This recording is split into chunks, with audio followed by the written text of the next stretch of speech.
I've been asking myself this question. Is my worldview unique?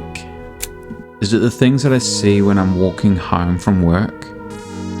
Is it the institutions that surround me? Is it the political signs that I see plastered around? Or is it when I'm walking down the main strip that there's characters? People who are just so unique, you just have to photograph them.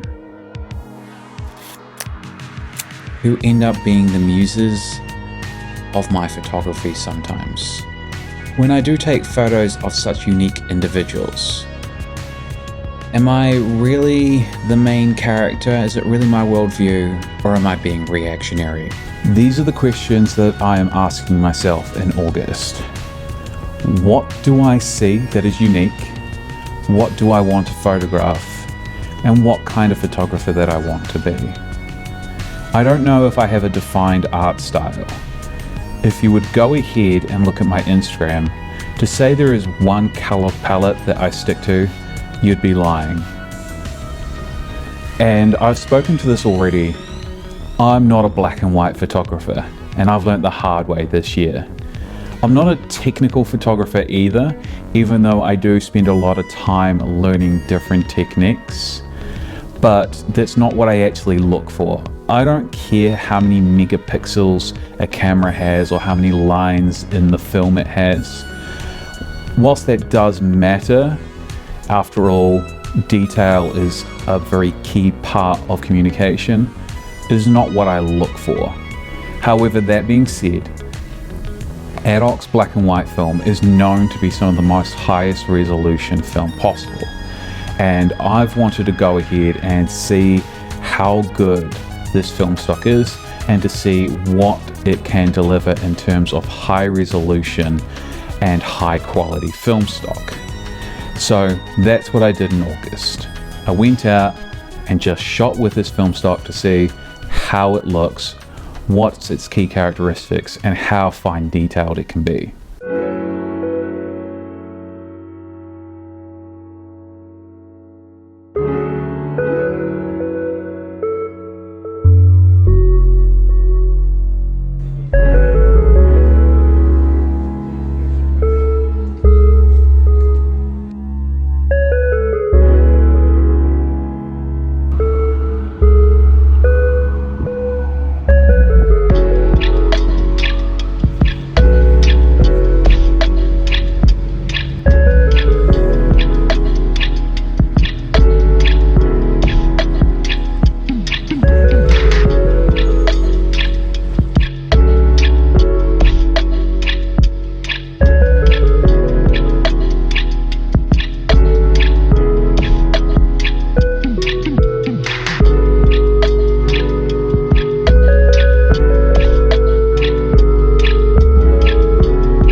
This film stock is naturally contrasty. Some film stocks you have to meter for the shadows and to develop for the highlights. And I would say this film stock is very much in that category.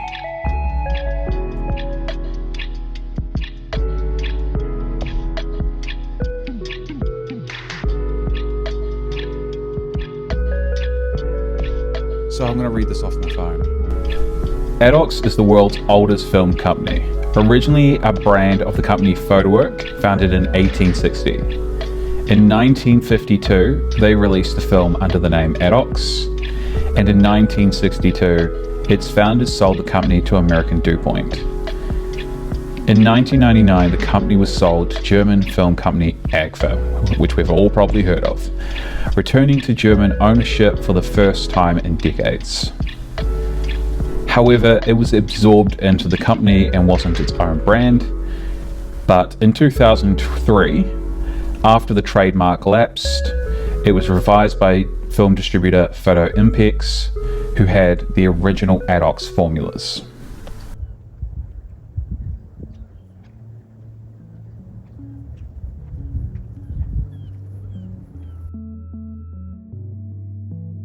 Now, whilst August wasn't particularly busy for me, this day in particular was incredibly busy, because over the course of this day and the next, I shot 5 videos. So I have a little logbook on me, and this is to help me try remember what the settings were, because I am currently shooting 5 different cameras at once. I am shooting 2 videos at the same time with 2 different cameras, and also 5 different cameras, so like 5 or 4 different videos. Okay, so 2.8, and that was a shutter speed of 6th.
Okay, so going back to what I said before about trying to see whether I'm just a reactionary photographer, I had a thought earlier whilst I was working on this video. Most photographers that fall into that category, and that's what street photographers are, the difference between the good ones and the bad ones is really that the good ones, the good street photographers, they just aren't reacting. They plan for the situation, whether it is be knowing their exposure that they're going to use in a scenario, or zone focusing, or all the other things that come with being an experienced street photographer. Now, I do a lot of planning with my compositions, in particular when I'm trying to achieve a project. In this case, however, I didn't plan. I didn't understand how this film stock would behave in this scenario, and this photograph is just a clear example of that.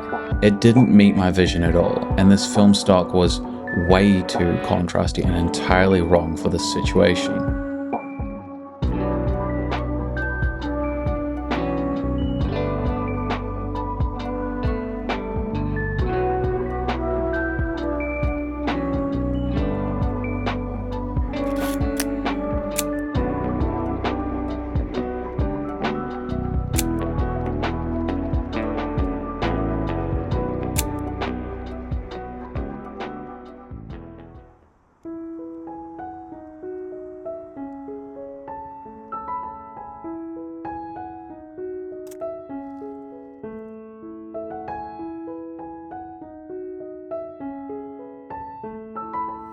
I like to experiment, and that's how I learn, and these videos are just for that. They're more for me than they are for you, but I wanted to see how well this film did trichroming, because I've heard that it does trichroming, and as I'm only shooting black and white this year, I am missing color. So we're just going to do a standard trichrome when it comes to infrared. Apparently this film is infrared sensitive, so we're just going to do infrared for red, red for green, and green for blue, and that will give us the very well-known aerochrome look. So this is looking a little funky, and there's a reason why. First of all, this film stock is actually a little bit more sensitive to infrared from my initial shots that I got back. I shot it exactly like I would shoot rolly infrared, and I got more overexposed shots. So to me, it is likely to be a more sensitive film in the infrared spectrum than rolly's infrared, which is fantastic news for me. The other issue here is I would recommend when doing trichroming to go ahead and use a wider lens that usually nullifies or reduces the obvious movements that are happening within the different shots, especially with objects that are being moved. So the thing about this film stock is that HR50 is supposed to be one of the most high fidelity film stocks out there. Yes, it's black and white, but you can't really make, well, you can, but it's very much more difficult to make high fidelity color film to such a degree that this film stock is. I should potentially be able to see every bee. Now, I do have some factors working against me, including the fact that I'm doing 60th of a second right now for this shot, but I'm on a tripod, and some of the bees will be quite still, some of the bees will be moving, which isn't too bad, because maybe the image has, you know, a mix of subject and movement. I was here the other day and I was shooting infrared and pushing it. Probably not going to get those shots come out when you add in the fact that I was doing macro. So hopefully I have got some nice bee shots. F5.6, 125th. And then 3.5 and 250th.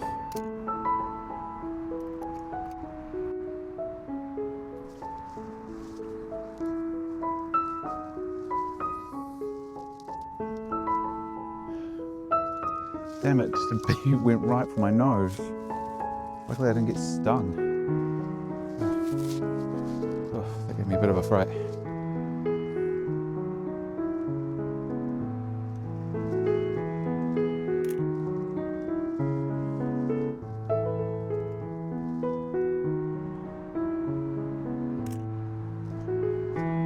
The other side is slightly darker than the right side because the right side has all the sunlight hitting it directly, whereas the other side is slightly to the left. So probably have a couple of photos that are a little bit out of focus, like I possibly am right now. So idiot me didn't go ahead and check my composition, so I have potentially been talking and been completely out of the scene, so I'll just catch you up. What I've been experimenting with just at the moment is shooting these bees. I have my telephoto lens on here, and I have gone ahead and taken a few close-up shots, some at 60th of a second and then sometimes a little bit faster. This is so that I get both movement and motion. A bee also hit me in the face, but you know, save the bees. I also went ahead and did some trichroming as well, so red, green, and blue, except it's not normal trichroming. I did the aerochrome trichrome, so infrared, and then red, and then green. What that means is, what that means is you missed all that action, but oh well, here's the photos.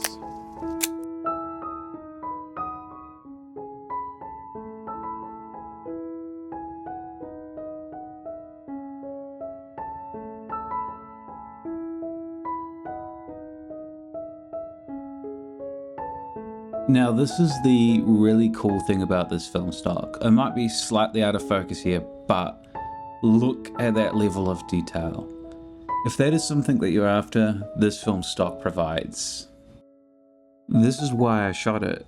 I wanted to see this level of detail with my own eyes.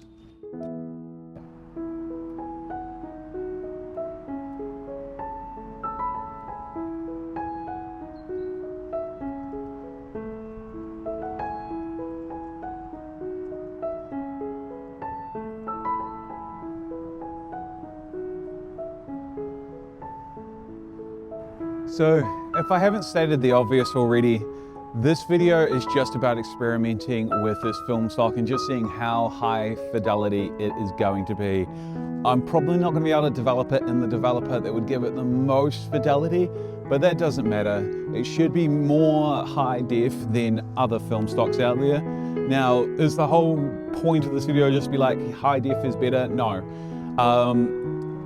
A good high def film stock doesn't make a photo better per se, just like more megapixels don't make a digital photo better. However, information and detail is the way that we communicate, and photography is about communication.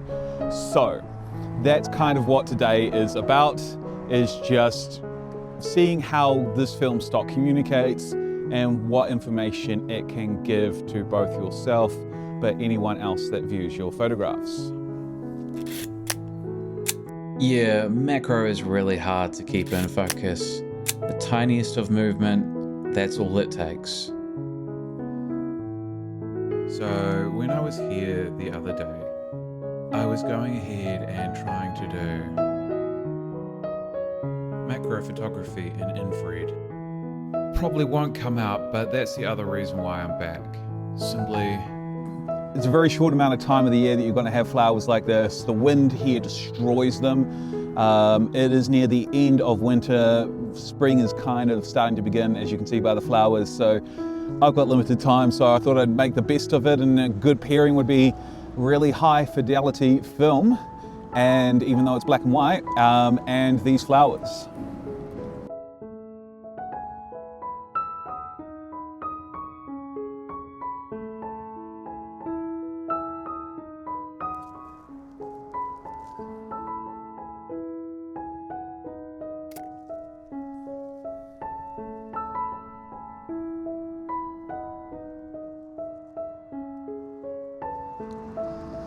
Well, I only got 31 out of 36 exposures.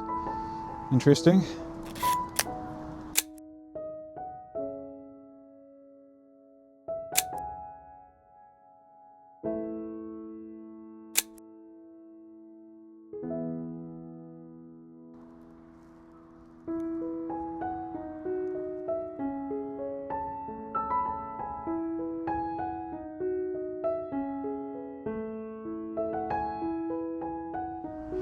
Now, technically, this is an Adox film that sits in here, but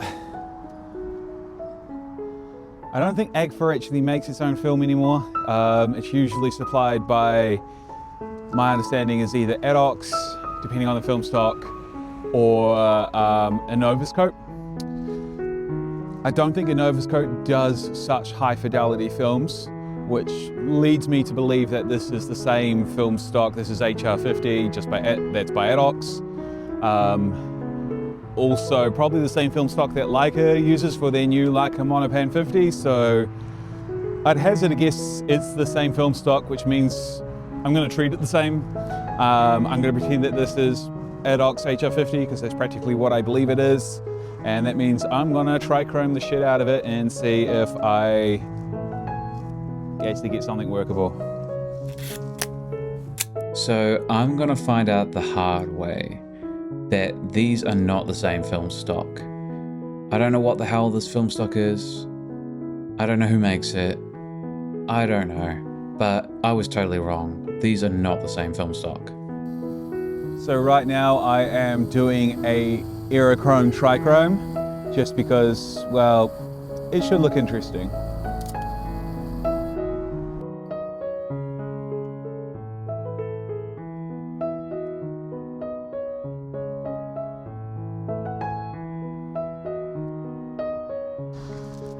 not too sure about this composition.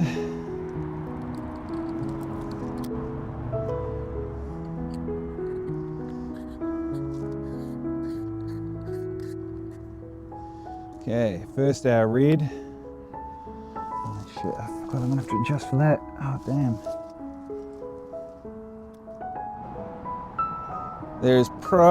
That's two greens. There's probably gonna be some weird chromatic aberration with that. One, I'm shooting at 1/4 of a second, but two, I am not using either the timer, which is playing up on this camera it seems, but hey, if that worked, that means I've got a high fidelity trichrome, so yeah.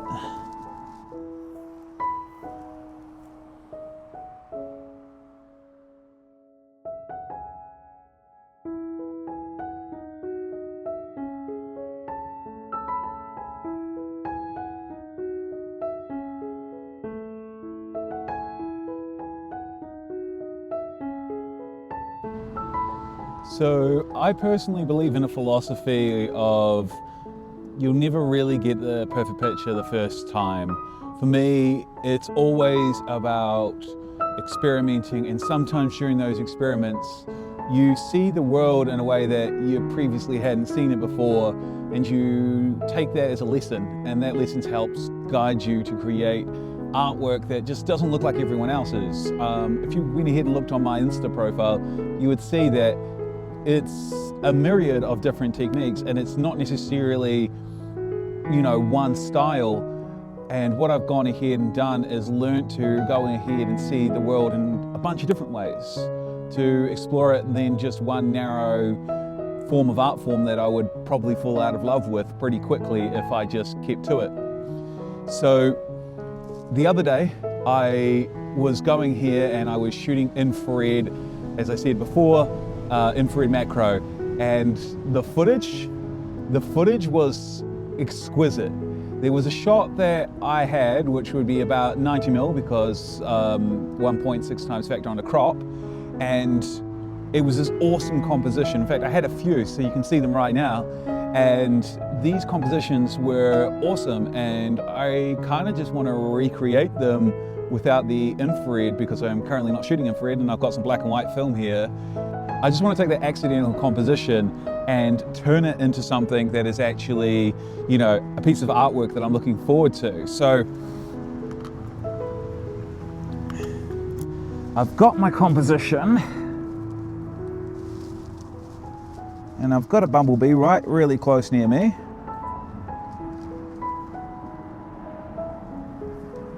Okay, 2 bees.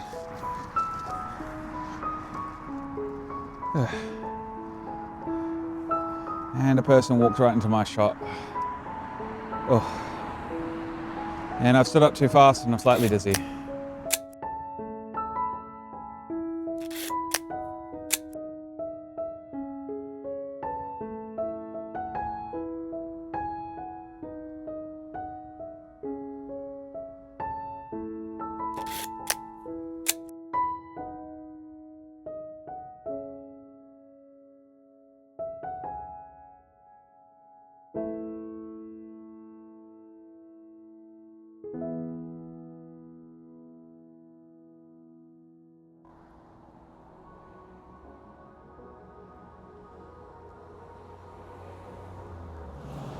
Okay, so something that I did a lot last year and I experimented with, and I haven't done anywhere as much this year that I wanted to do, was self-portraits. Now, I got this really cool still from my video that I recorded the other day. That's in infrared. I'm obviously not shooting infrared today, but I'm just gonna go ahead and do a black and white self-portrait, and hopefully I'm able to get in position before the timer goes off. So let's try this.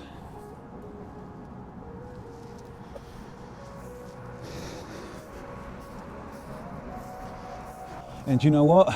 Let's do another one for good measure.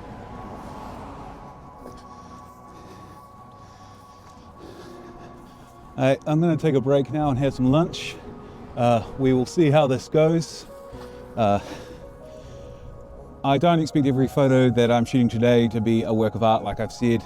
It's all about experimentation, and in the end, most of this video is about seeing what this film is like in post.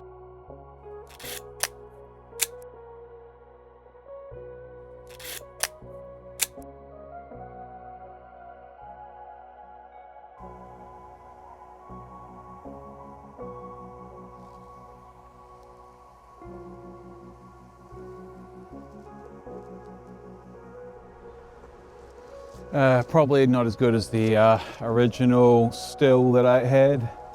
I don't know if I matched it correctly. We'll see.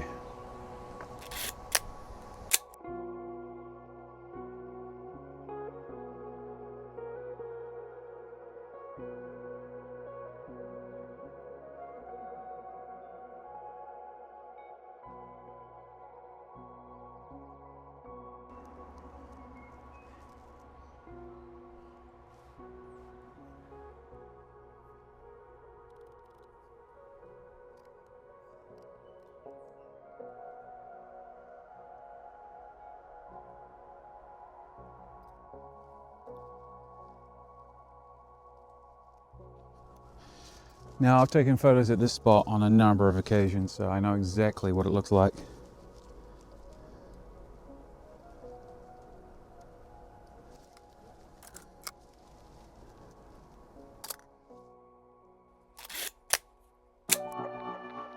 So I did know that this film stock was difficult in very contrasty situations. In fact, a lot of situations.